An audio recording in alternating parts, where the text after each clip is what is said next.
At dahil kasama natin ang Panginoong Jesus sa buhay natin, and He will never leave us nor forsake us, kailangan ng mga anak ng Diyos ay nagiging better kesa nung kahapon. Dahil ang pag-aaralan natin ngayon for this month ng November ay better than yesterday. Okay? Sabi mo nga sa katabi mo, you are better than yesterday. Okay, meron lang akong mga ipapakitang slides sa inyo. Okay, papakitaan ko kayo ng better than yesterday. Ayan, kilala nyo ba yan?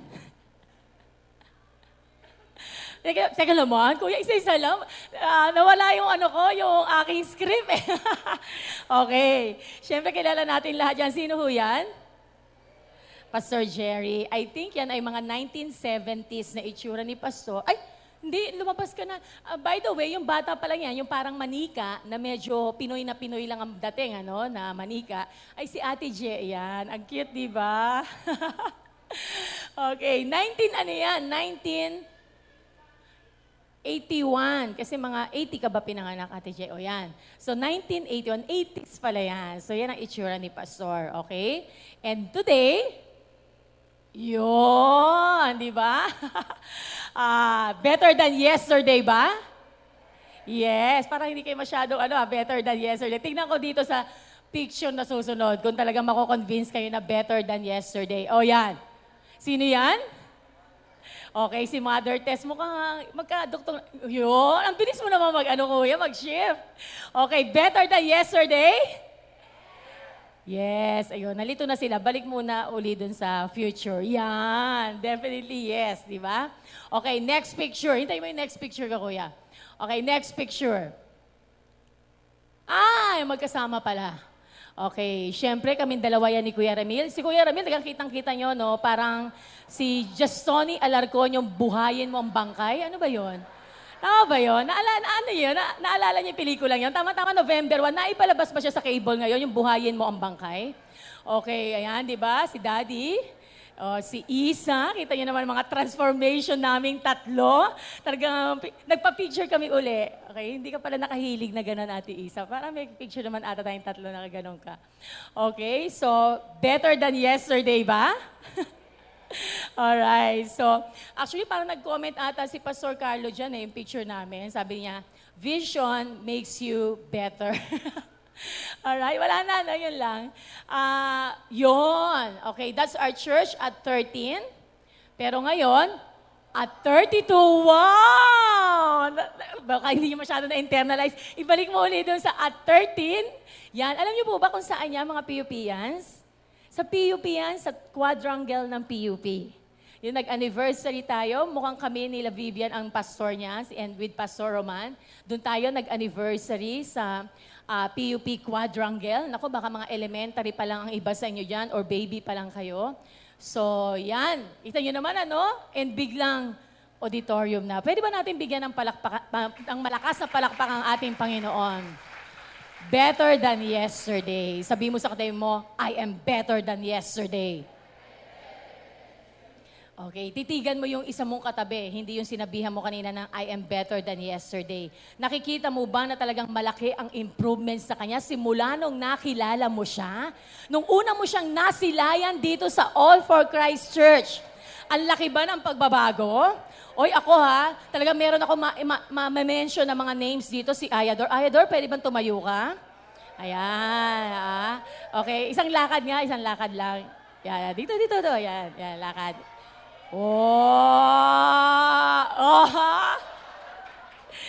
Ibang-iba yan, nung nakilala ko yan, nung mga nag-aaral pa siya sa PUP.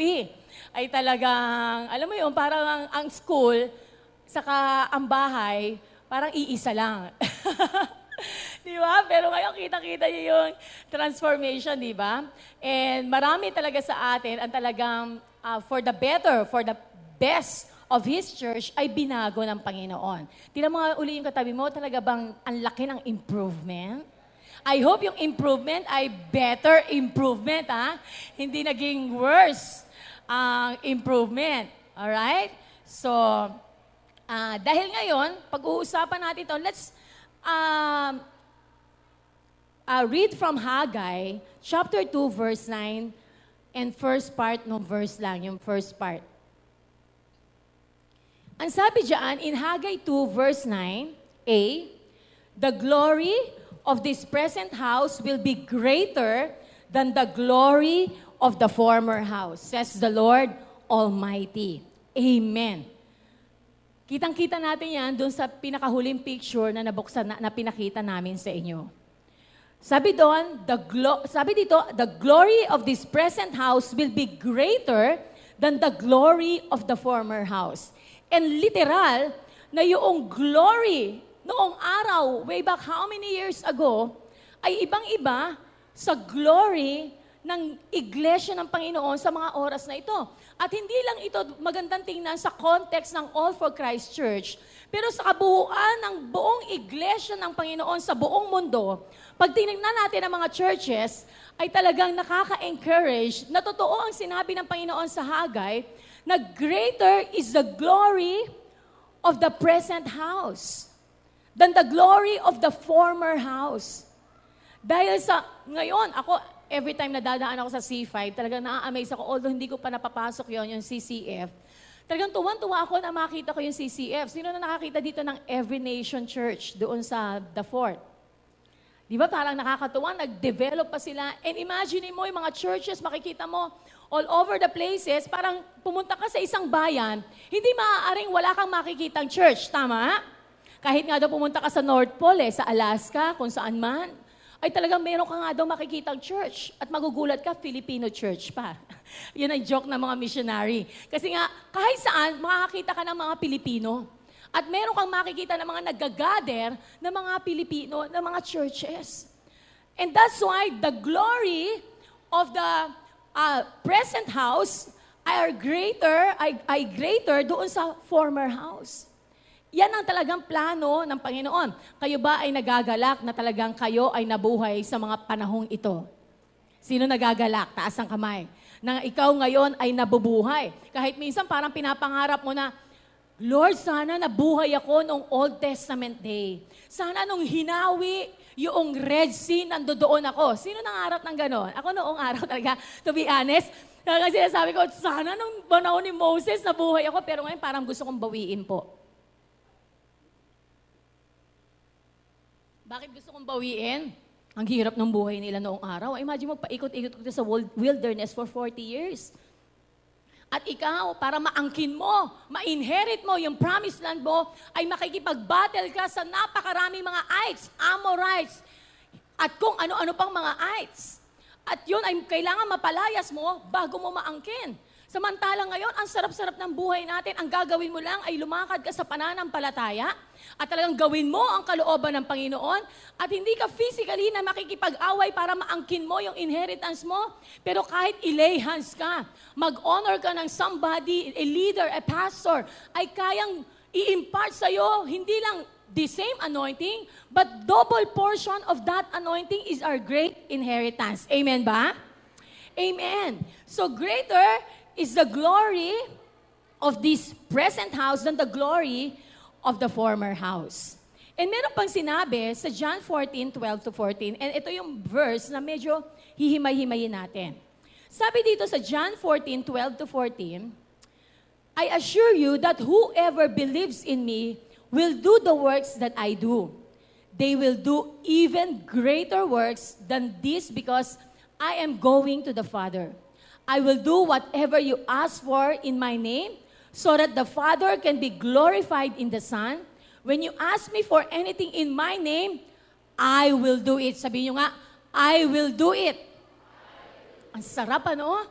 Ikaw ba naman ang mapangakuan ng presidente ng Pilipinas, si Pinoy, na kahit anong hilingin mo, I will do it. Ay talagang parang ang sarap na imagine mo, sabihin sa atin, Mr. President, pwede ba makahingi ng mga 10 milyon para sa church namin? At sasabihin sa iyo ni Pinoy, I will do it. Di ba ang sarap? Pwede ba yung Macedonian scholars namin, yung 15, paki-finance yung scholarship nila hanggang makagraduate sila? Tapos sasabihin sa atin ni Pinoy, I will do it. Imagine mo si Pinoy lang yon, our dear President. Pero how much more kung ang Panginoon natin ang nagsabi that I will do it. Dahil alam naman natin na ang mga sinasabi ng mga tao, kahit anong posisyon, minsan at minsan, meron talagang hindi 100% na matutupad. Pero kapag ang Panginoong Diyos ang nagsabi ng, I will do it, He will certainly do it. Sino naniniwala doon, say amen. Amen. He will certainly do it. So let's discuss, getting better is what? Getting better is what? Okay? I have 3 points. Getting better, number 1, is, ang sabi dito, I assure you that whoever believes in me will do the works that I do. Sino dito ang mga naniwala kay Kristo? Nananampalataya sa Panginoon at anak ng Diyos. Bigyan siya ng malakas na palakpak yung lahat na nagsasabing, ako ay anak ng Diyos. At pinili ng Diyos. Sabi ito, I assure you that whoever believes, kung sino man ang naniwala sa Diyos, in me will do the works that I do. Ibig sabihin, and meron pang kasunod, they will do even greater works than this because I am going to the Father. Number 1, getting better is our destiny. Naalala tuloy natin yung kantang yun pag nagbe-mentoring eh. I am destiny. Yung ba yun? I have destiny. Di ba? I'm gonna change the world. Imagine mo, ang destiny ng bawat isa sa atin is changing the world. It's not just for ACC. It is not just for ACC Taguig or Taguig City. It is not just for National Capital Region. It is not just for the Philippines, but it is for the whole world. Sino naniniwala doon na ang destiny mo ay for world transformation? Parang sabi ni ba, Amen. Di ba? Kung yung iba, si Martin Luther at si Billy Graham, one time nanonood si Daddy, pinapanood niya yung The Best Years of Billy Graham. Pinapakita doon kung paano siya nagpipreach. Talagang kahit 60s, 70s, kahit ano na lang yun video na lang sa internet. Talagang lahat kami napapakinig and lahat ng sinasabi niya talagang with conviction at talagang alam mo na malinaw na naipepresent niya ang gospel sa napakaraming tao.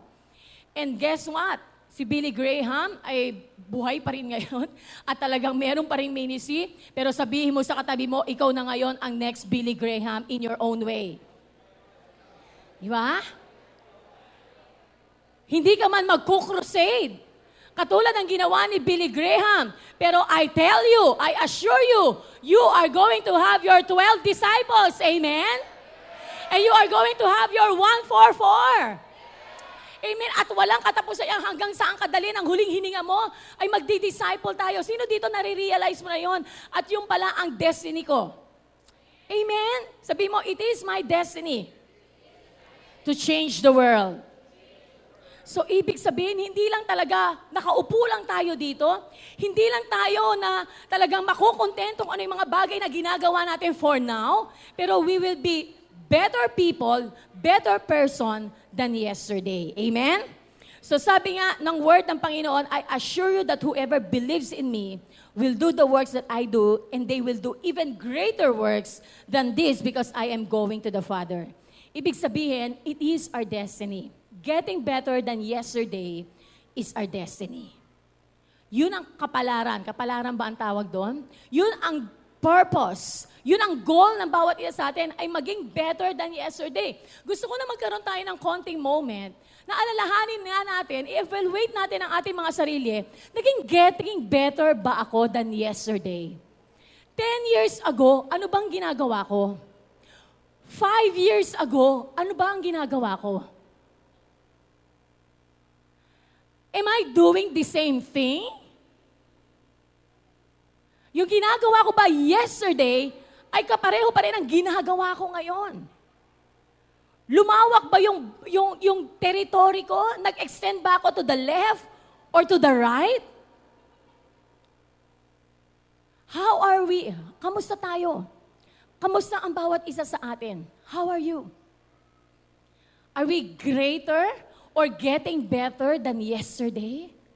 Because that is our destiny, to be a better person, a better individual, a better discipler, a better cell leader, a better worker of this church, and a better pastor, and a better network leader. That is our destiny. Amen? And sabi naman ng Panginoon dito, I assure you, ibig sabihin, it is definite na mangyayari. As long as you will believe it in your heart, it will come to pass.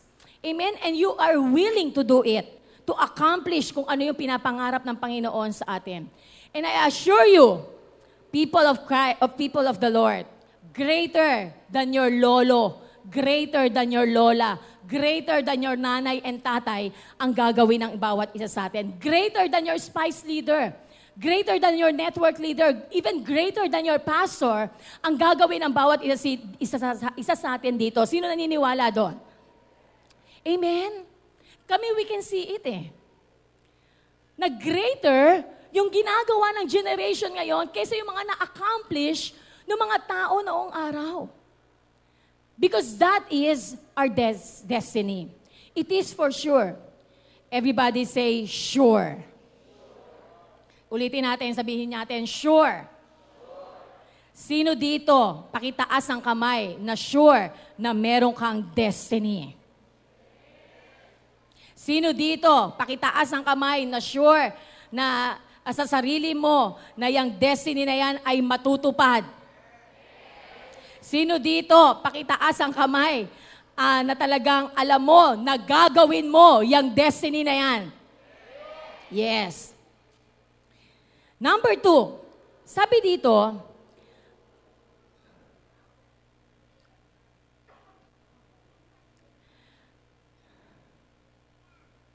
sabi, they will do even greater works than this because I am going to the Father. Posible ba ito?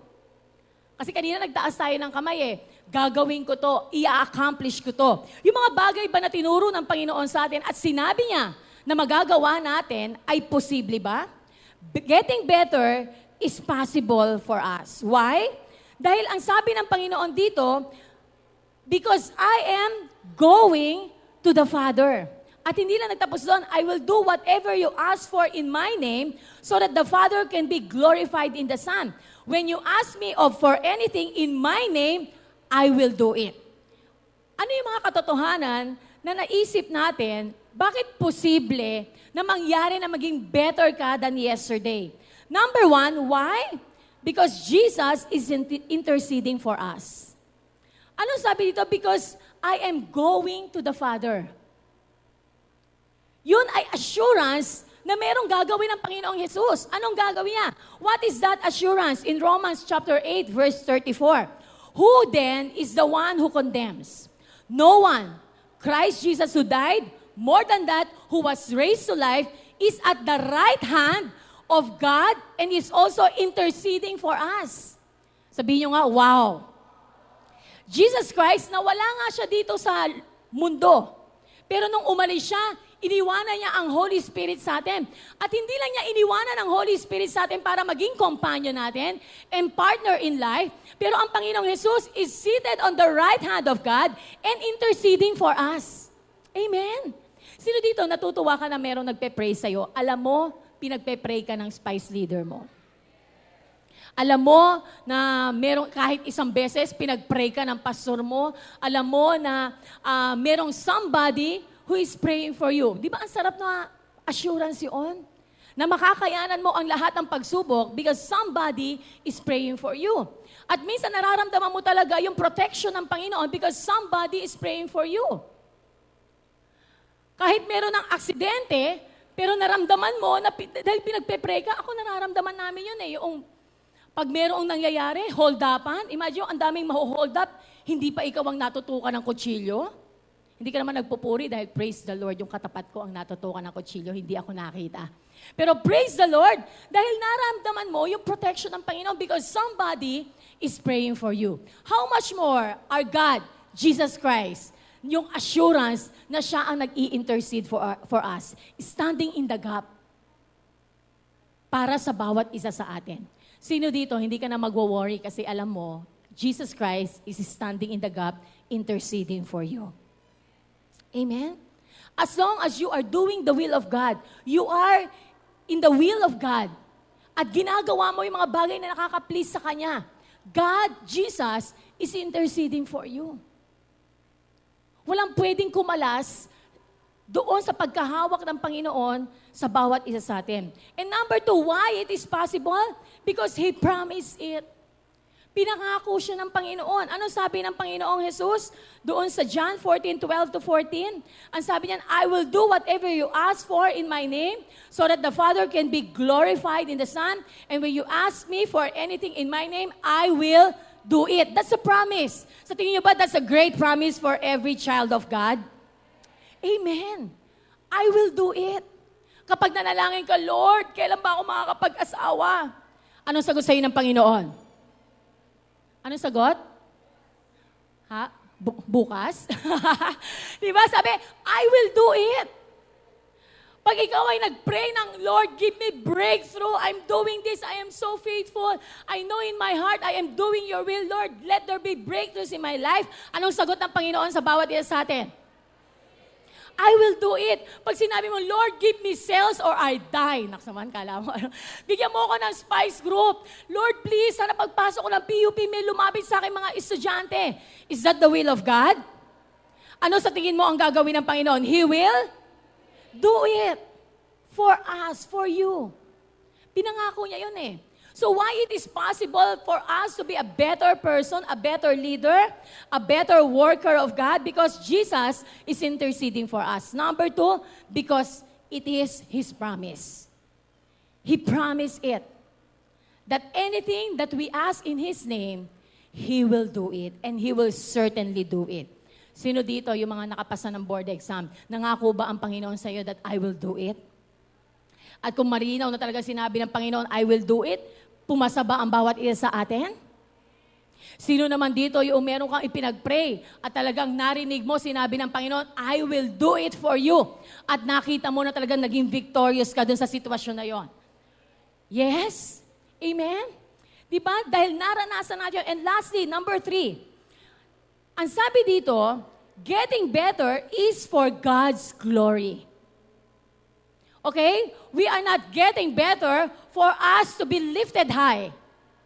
We are not getting better for us na talagang ma-display ang pangalan natin all over the world.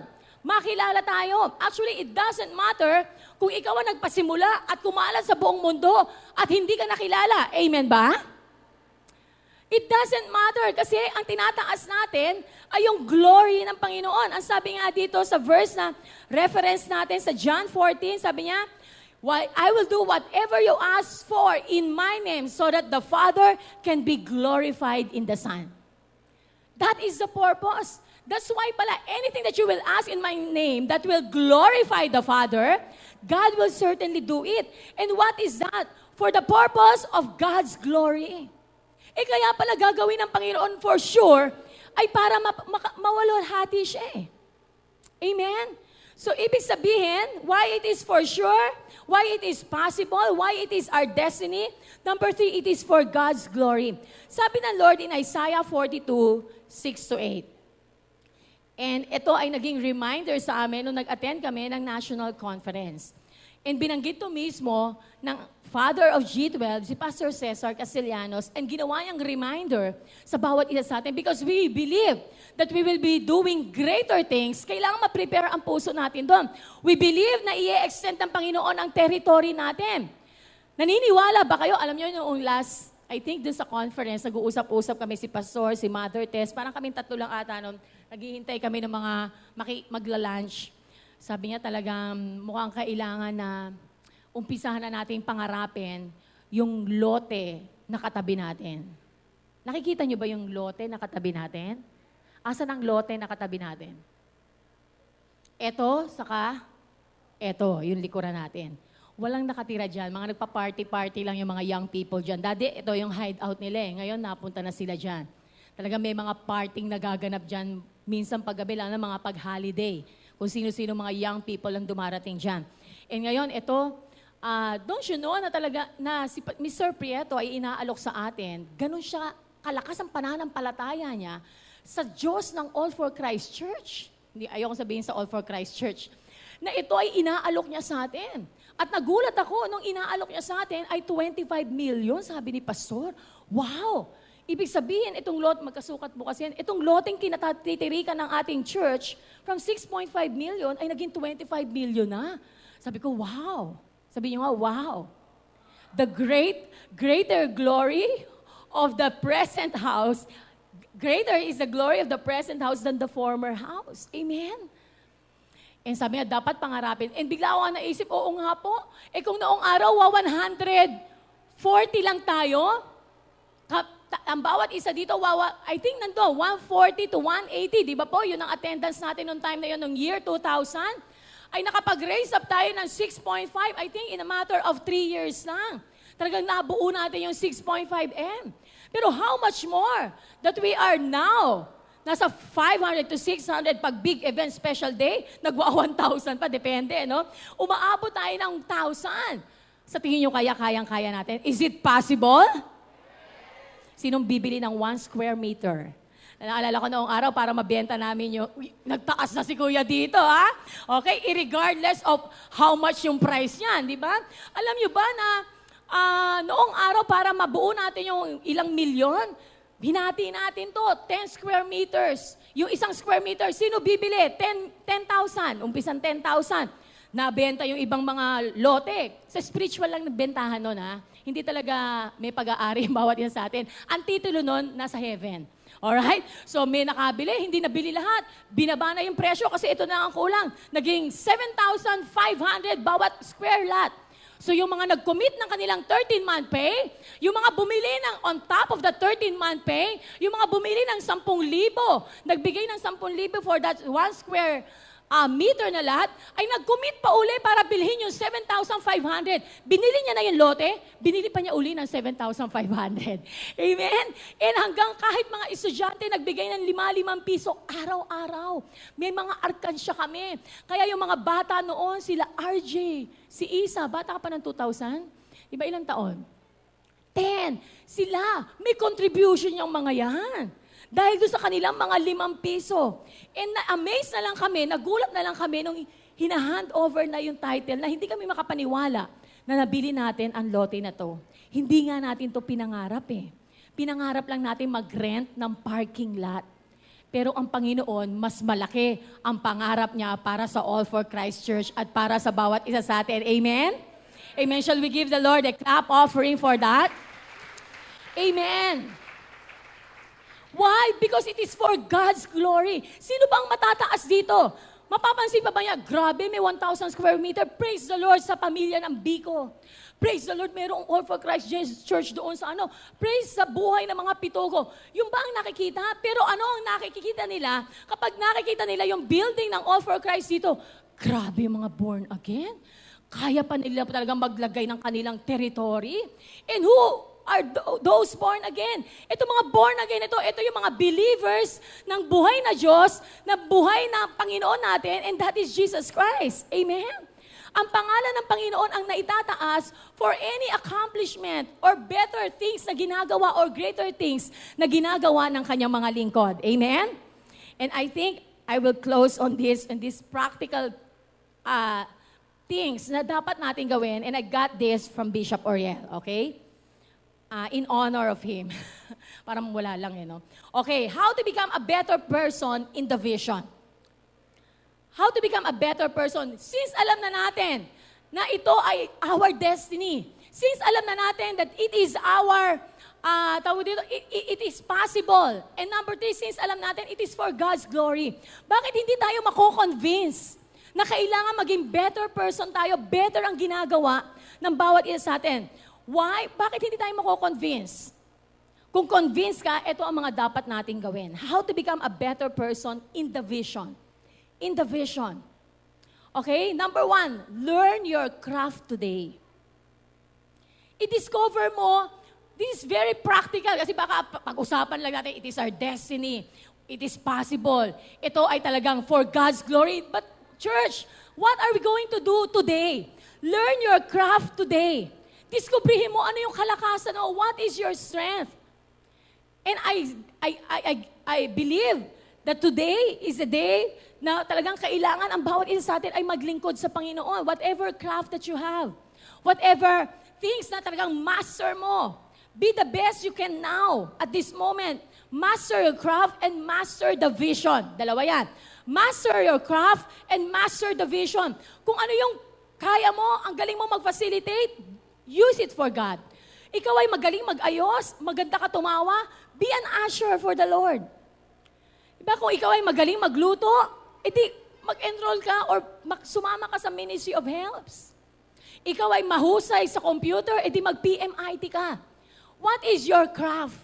Master it. Be the best that you can be sa mga panahon na ito. And sabi dito, master the vision. How can you master the vision? Paano mo siya mamamaster? Kailangan pag-aralan mo.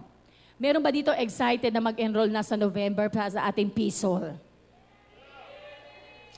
I believe, sabi nga, kung meron tayong dapat na maging better tayo, ay dun sa craft natin, that is to go and make disciples. I think we have different abilities and talents, but we have one common thing na craft na I believe, ang bawat isa sa atin ay talagang yun ang pagkakagawa sa atin, na common tayo lahat doon, and that is the craft of winning people and making them disciples of Jesus Christ. Amen?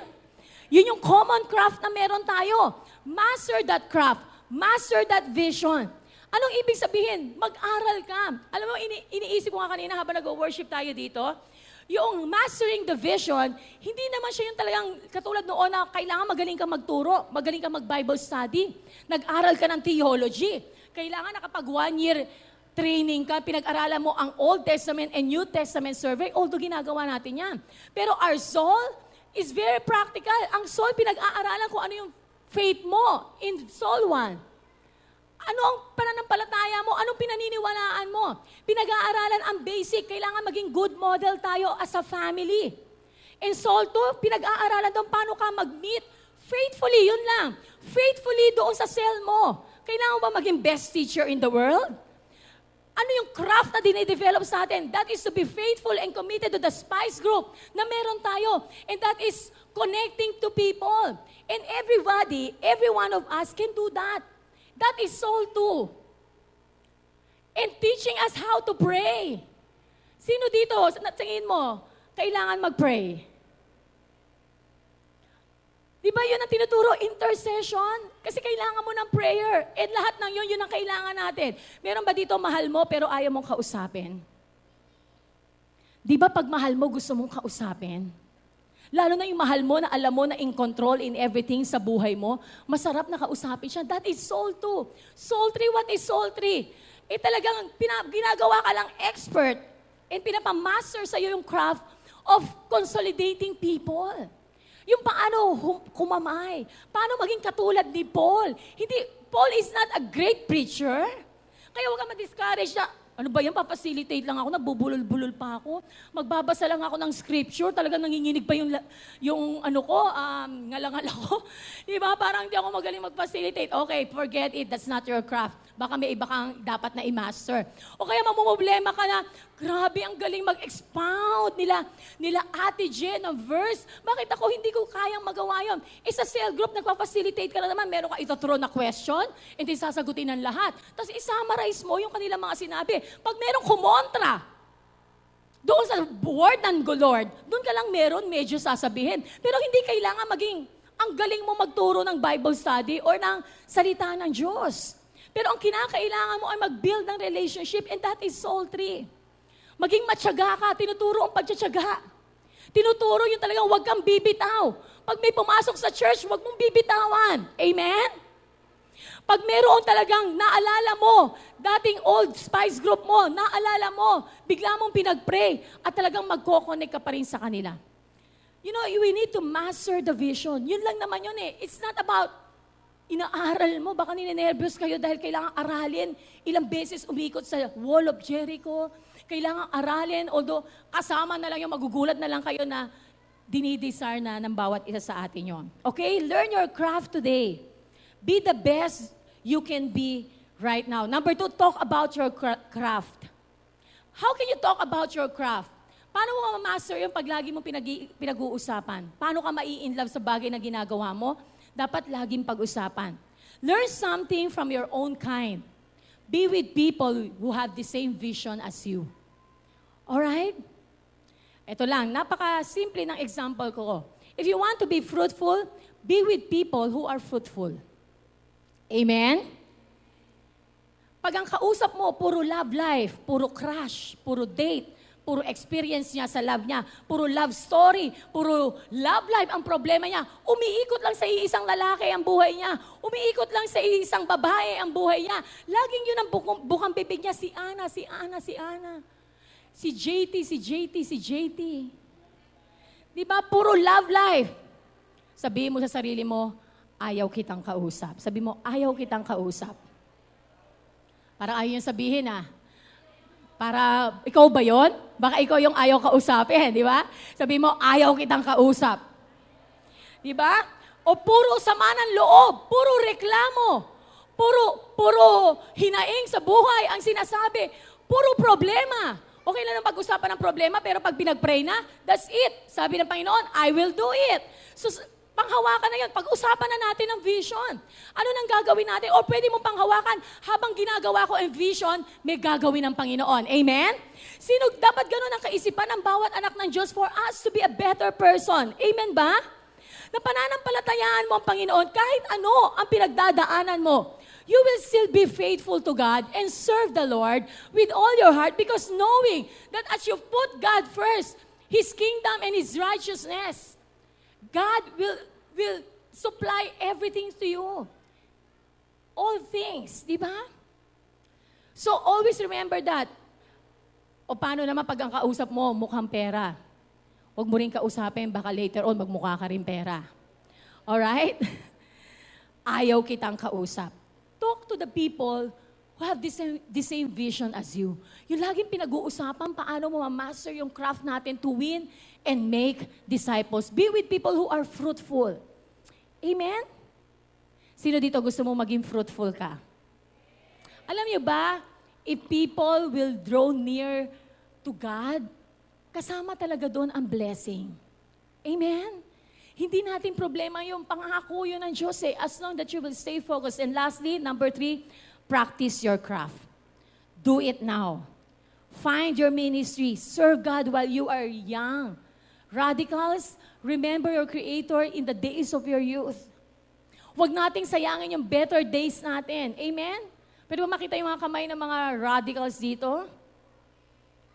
I believe, agree ka ba, Kuya Fer, Ate Dang, Ate J, mga young people dito, RJ and Isa, na talagang the best thing that you can do while you are young is to remember your Creator in the days of your youth. Amen?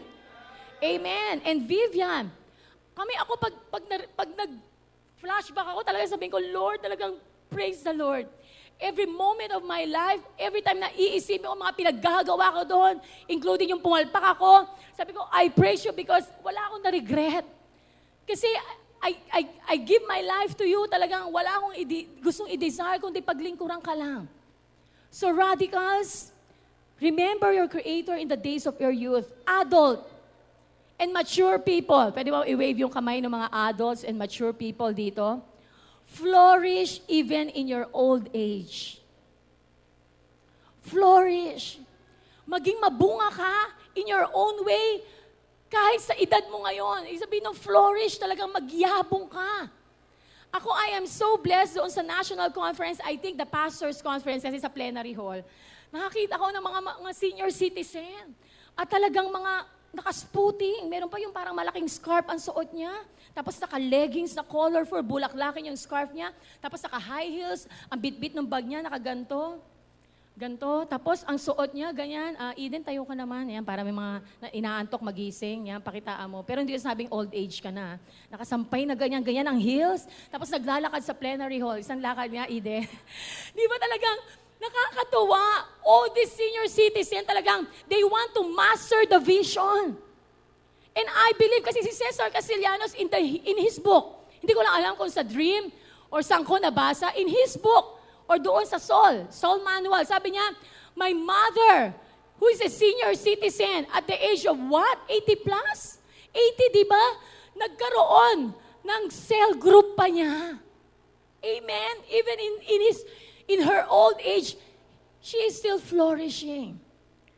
Sabihin mo nga kung mature na yung katabi mo, you will flourish. It's not too late for you. You can start now. Ako, I'm thinking of Mommy Basas. Mommy Basas, how old is she? 80 plus. I think 84. Alam niyo si Mommy Basas, mother ni Pastora Lou Basas. Natutuwa ako kasi kaya binigyan pa na siya ng pagkakataon ng Panginoon na makakita. Nagda-drive. Namimili sa SM. Nagsha-shopping. Nanonood ng sine mag-isa. Nakaka-amaze, di ba? Yung trial, yung mga wife, pinapanood niya yon, mga legal wife, series. Yung mga movie, nanonood siya mag-isa. Tapos nagda-drive pa siya mag-isa, 84 years old. Pagkatapos nung nagsha-shopping, bumibili ng mga beads. Tapos yung isang damukal na beads na yun, wala siyang gagawin. Talagang making herself very fruitful. Ano ang gagawin niya? Aalisin niya yung mga beads, isa-separate niya para pagdating ng Pasko, gagawa yung mamimigay na sa amin yun ng mga bracelet, mga hikaw, mga necklace. And she is blessing a lot of worker and encouraging a lot of pastors, senior pastors. That is her craft. And I believe always praying for all for Christ Church and for all the pastors. Amen? We can still flourish even in our old age. Yun ang dapat pangarapin ng bawat isa sa atin. Sabi sa Philippians chapter 3 verse 13, brothers and sisters, I know that I still have a long way to go. Si Paul ang nagsabi nito. After niya pumunta sa napakaraming lugar at after niya mag-consolidate, mag-disciple ng napakaraming tao. At kahit hindi siya nakakabalik, sulat siya ng sulat. You know how I long and how I pray that I will be with you, that I can go back to your place. Day and night, I am praying for you. Lahat ng pinuntahan niyang lugar yan ang mga dialogue niya. Sabi niya ganon, I know that I still have a long way to go. Kasi si Paul, alam niya na talagang he can be a better person every day. Sabi niya, but there is one thing I do. I forget what is in the past and try as hard as I can to reach the goal before me. Are you trying your best? Are we trying our best as hard as we can to reach the goal? Our destiny? Sabi in other version, I do not consider myself yet to have taken hold of it. But one thing I do, forgetting what is behind and straining toward what is ahead. Church, greater things are yet to come. Can you say amen to that? Our anniversary, last Sunday, last month, yung conference, yung national conference, a few days ago, are already history. History na sila. Don't glory in the past. Don't say, nung kabataan ko, grabe ako maglingkod. Grabe nung panahon namin, alam nyo ba, ilang cell ang hawak namin. Alam niyo ba, grabe yung signs and wonders ng panahon namin. But the question is, now, ano ngayon ang report na maibibigay mo sa harapan ng Lord? That is your past glory. That is already forgetting what is behind. But we need to straining toward what is ahead. Learn everything you need to learn in the past, but look forward to what lies ahead. Pulutin mo yung mga natutunan mo noong nakaraan. Pero ngayon, i-focus mo ang mata mo, ano ang dapat mong ma-accomplish? How can you be a better person? This is my challenge. Baka sabihin mo, Pastora, meron akong kasalanan talaga na nahihirapan akong maka-move on, maka-get over. Well, ito lang ang sagot sa kasalanan eh. Anong sagot sa kasalanan? Repent.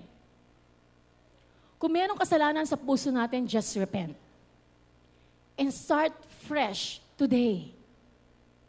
Repent for that sin and start fresh today. Magsimula ka, kapatid. Sabi mo, Pastora, paano ako magsisell? Unfaithful nga ako eh. Lagi nga akong tago ng tago sa spice leader ko, sa network leader ko. Every other Sunday nga ako nakakapag-church. Tapos alam mo yun, inis na ako sa sarili ko. Itong 2 months na ito, okay ako. Pagdating ng 2 months na ito, parang gusto ko na naman mag-backslide. Tapos maaapuyan na naman ako. Tapos ito na naman mararamdaman ko, unfaithful ako. Itong 3 months nakapag-tights ako.